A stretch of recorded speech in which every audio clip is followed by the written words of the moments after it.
Hello and welcome to the Patreon exclusive edition of Black, White, and Red All Over. I'm Victor Dandridge. And I am Ryan Seymour. And on the chopping block this week will be Black Panther versus Deadpool. Yay! Who thought that this was a thing that needed to happen?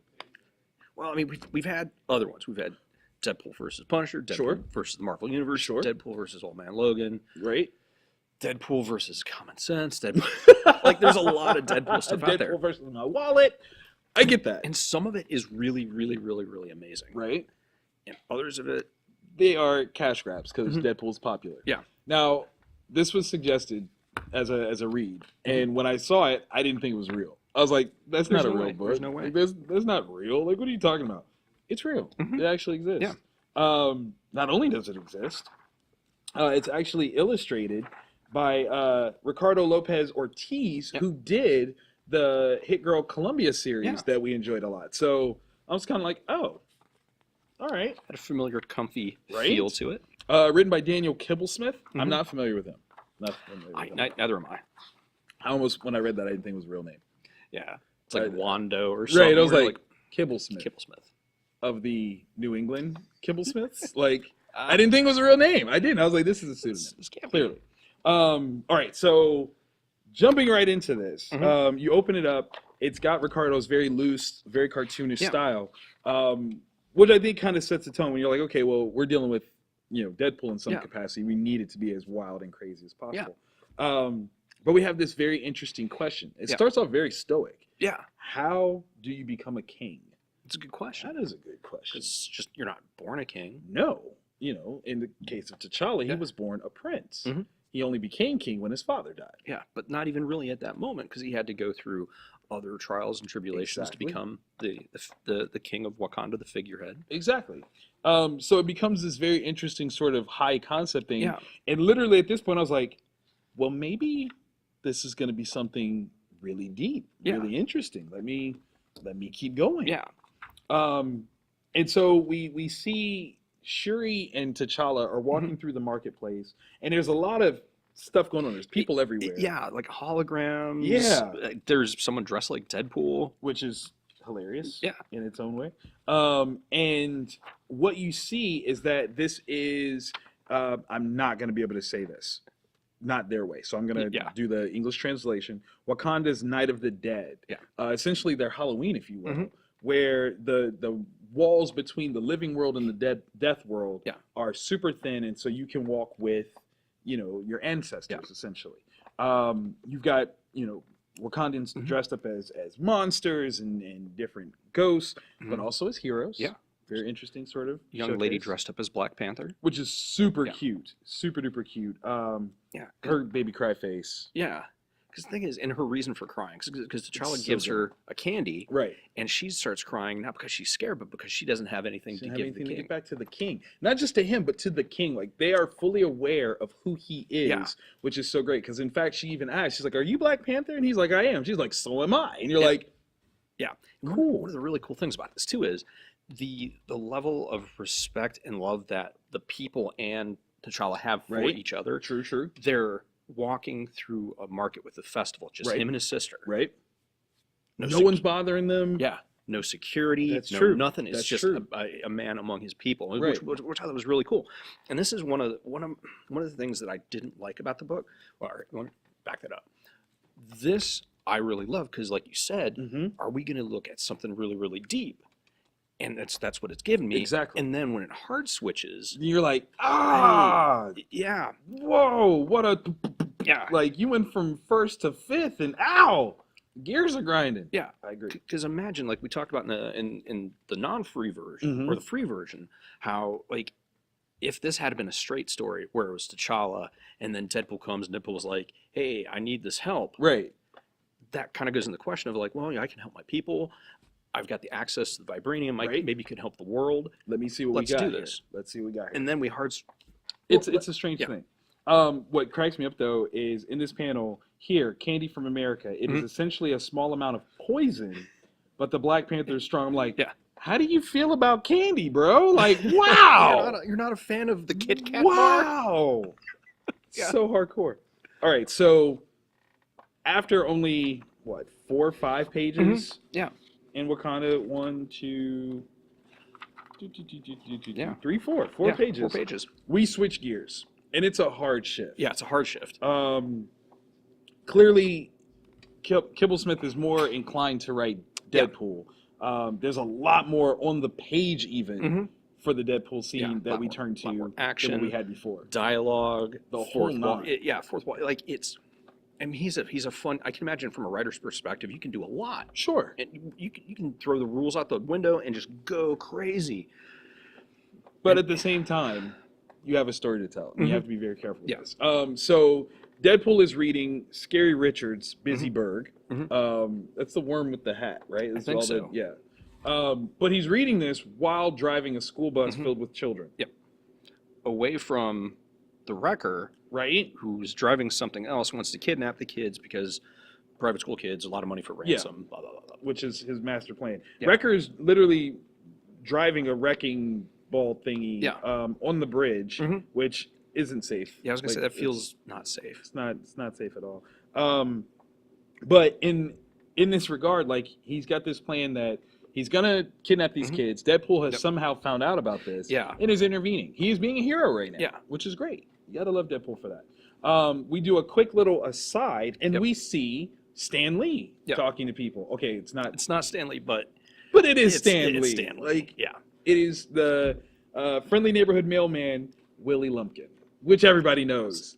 That's Stan Lee. Yeah, it's Stan Lee. And he's speaking with this lady that runs like a shop. Is it a flower shop? It looks like a flower shop, It does. And they're chatting it up, and they see like this bus is coming.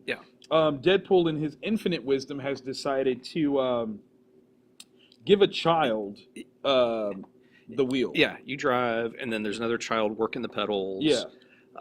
Nothing bad can go from that. The name's kind of forced. Dude, okay, so the name thing got me. Because, like, Deadpool calls the kid Timmy, right? The kid says, my name's not Timmy, it's Lin-Manuel Barack Khaleesi. Are those jabs? I don't know. I don't either. And I didn't know how to take that. Like, are you riffing on creativity in names nowadays? Are you like, is it because the kids white? Like, I don't know. I don't know either. Like, I'm totally at a loss on how to take that particular gag.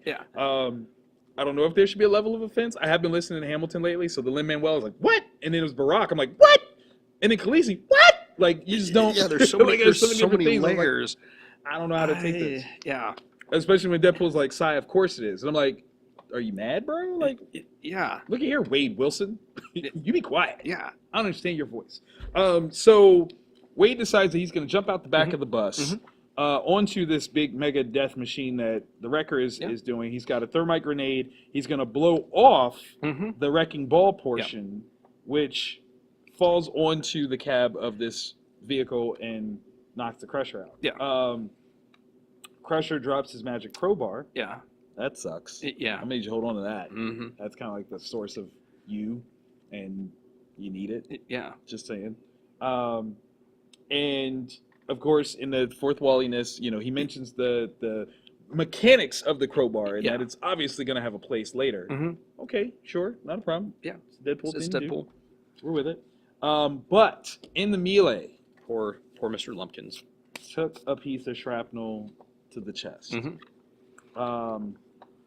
He's still conscious, which is it's an amazing. It's a miracle. That's brutal. But what you find out is that this piece of metal is inching closer to his heart every time he breathes. And they can't remove it, because if they try to remove it, he's dead. Now, does that sound familiar to you? It does sound very... It sounds very familiar to another New Yorker. And that's the thing that gets me is, like, they actually mention... There's an experimental treatment out there. Tony Stark pioneered something similar one of the times he cured himself from being Iron Man. But they call it vibranium therapy. Now, maybe it's just me, but you call up Tony and you say, hey, your mailman took some shrapnel to the chest, kind of like you did. Can we borrow an Iron Man suit? Can we just to get this guy through? Like, something. Hey, can you come help? You remember what happened to you and you fixed it? Can you fix it? Because there's so many. I know, right? All right, so she says this. She's like, of course, you know, this doctor's like, it's almost impossible to get vibranium because there's only like one place in yeah, the there's only world one that's place, got and vibranium. they're not gonna just give it to you. They only need like an inch. Yeah, just an inch of vibranium. an Like, inch. And he's like, "What? That's it? I can get that! Yay! Me and Black Panther are practically Avengers together." Yeah.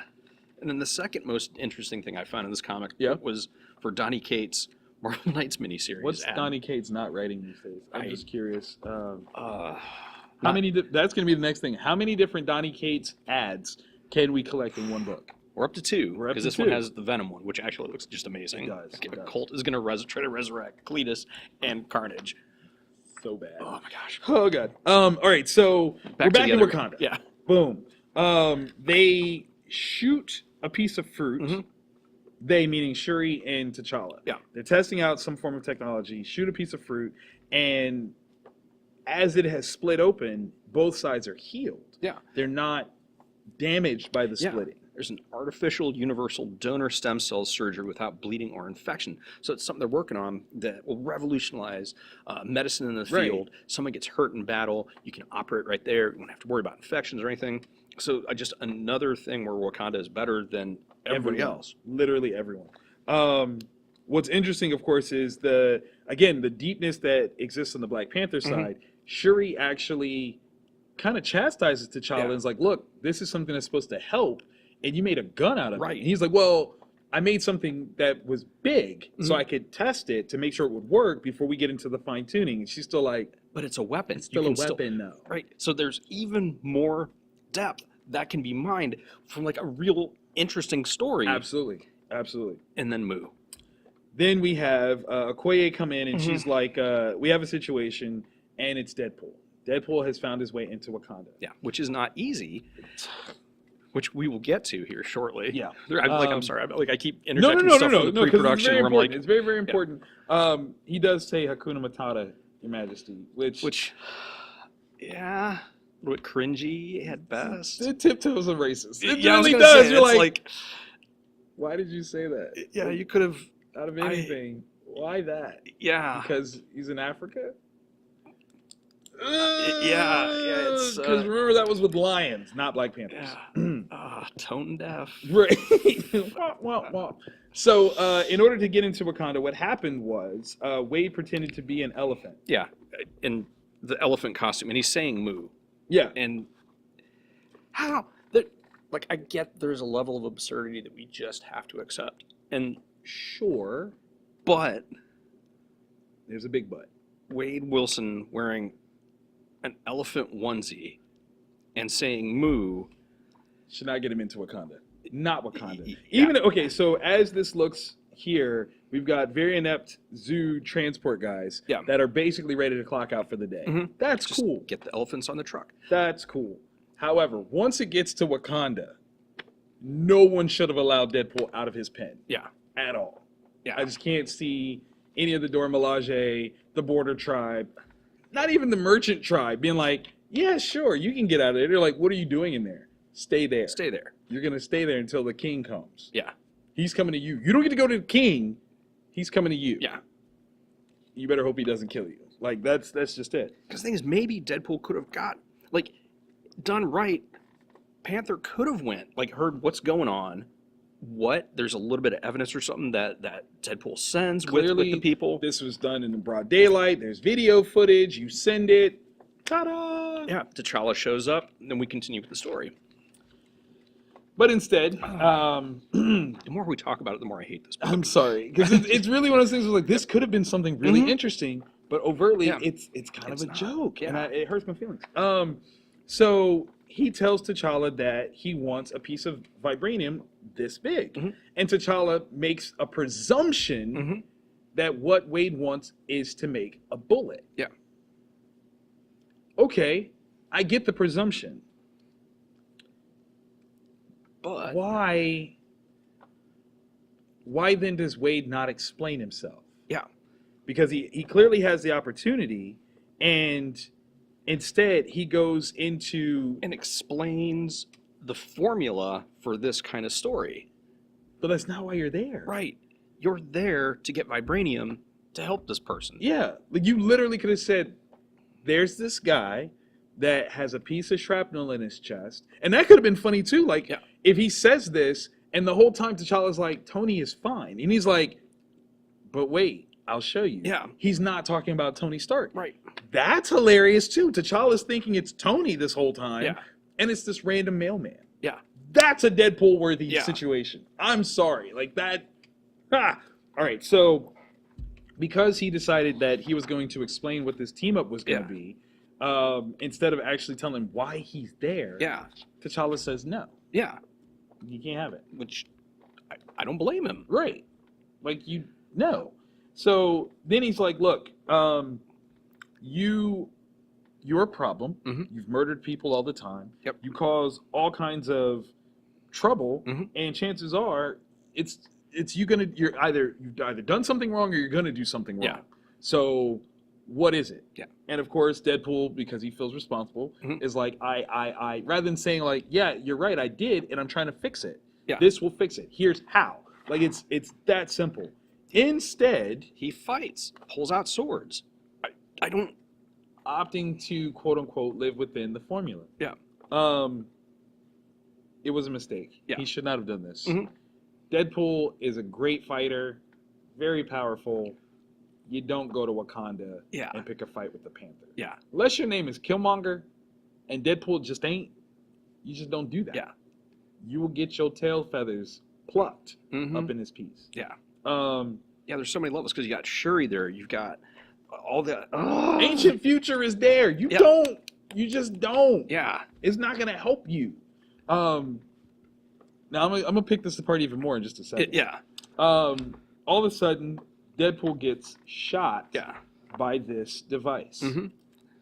So the thing that Shuri was chastising her brother about, like, why'd you turn it into a weapon? It's not a weapon. It's just easily manipulable. It's easily to use this way. It's not a weapon, and he just shot Deadpool with it. Yeah. Shoots off his arm. Makes a joke about it. Yeah. That was funny. I did laugh at that. Yeah. The disarming you, that was funny. What ends up happening, though, is that based on the way that this works, his arm doesn't grow back. Yeah. Which is kind of weird. That's a interesting way to look at, is he healing, or is it the cancer cells coming back? Right. It's always the cancer cells coming back. So as Shuri deduces, he doesn't have a healing factor. He has a dying factor. Yeah. And that's a very interesting twist on this whole thing. Wade being Wade decides that he's going to keep fighting. Yeah. Even though he lost an arm already. T'Challa not only disarms him, he pins him to a wall with his own sword, and then hacks into his teleportation device and sends him away. Yeah. Wade, of course, lands on the sword, which sucks. Pulls it out and has decided that he's going to cut off the head of the king. Yeah. So now he's going to go back and... All right, so here's the thing. It says, an energy signature, you have a teleportation device on your person. Yeah. So why did he sneak in as an elephant if he could just teleport into Wakanda? Why, if there's this immediate need, why didn't he just teleport into a vibranium mine and take a piece and just go back? Yeah. Even if that was the level of the misunderstanding, I would understand that because he's technically there stealing from them, as opposed to having asked for it. Yeah. Why does this exist? Yeah. There's so many. It's so sad because this could have been a really, really interesting miniseries. Could have, man. I hate to think of the notion that T'Challa doesn't have a plan for Deadpool. If he's got a plan for Galactus, Deadpool should have been like one of the first things that he's like, oh yeah, that. Okay. Yeah. Yeah. On a napkin somewhere. Like an old napkin. But now Deadpool is still around, missing an arm. Right. And he's going to somehow get back into Wakanda and fight T'Challa. Why? Yeah. When again, like the whole thing could have been solved if he's like, look, someone's going to die without this. Yeah. This person just needs that vibranium for a treatment. Because like clearly, okay, here's the thing that gets me. Walk with me on this one. It's clearly a medical thing. It's called vibranium therapy. Yeah. If he had just said, I need a piece this big for vibranium therapy, it explains exactly what the intention is. Yeah. Shuri would know what it was. Even if T'Challa didn't, Shuri would know what it was. And if she didn't, that would pique her interest. Well, what is this? Boom, we've got a super quick thing, and then it becomes a quest against time, a race against time. Yeah. Can they get back there in time to do this? And other people are going to find out, and the other people are going to try to stop them. And if you stop them, you can potentially kill T'Challa. You can potentially get your hands on vibranium. You can kill Deadpool and make him shut up. I mean, there's so many different things. ways that you can do stuff. It could be somebody else that determines, hey, the amount of vibranium that they're pulling is enough to make a certain number of bullets. And with these bullets, we could do this, this, this, and this. Ta-da! Bullseye. My right? God! There's so many. Woohoo! Or just another reason why Killmonger would be like, no, Panther, you don't get it. You're letting this dude out of our country with vibranium. There's so many things that could have been a lot better with this. Yeah. You're right. Like the more I think about it, the least I like angry. it. Like, this could have been really, really good. Obviously, like we were lukewarm going in to this episode, and coming off it, I'm like, nah, this was bad. Yeah, this is bad. This was just didn't like it.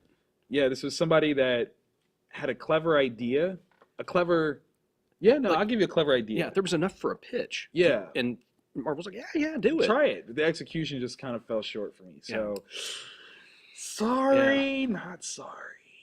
Yeah. But we always appreciate you guys. Thank you for being our Patreon members. Definitely tell more of your friends about what we're doing. I got some ideas for the Patreon. That you might, we're going to jazz things up here. Yeah. I think you might dig it. So, thank you again, guys. And if you pick this up, it's your fault. You pick it up. We warned you. Mm-hmm.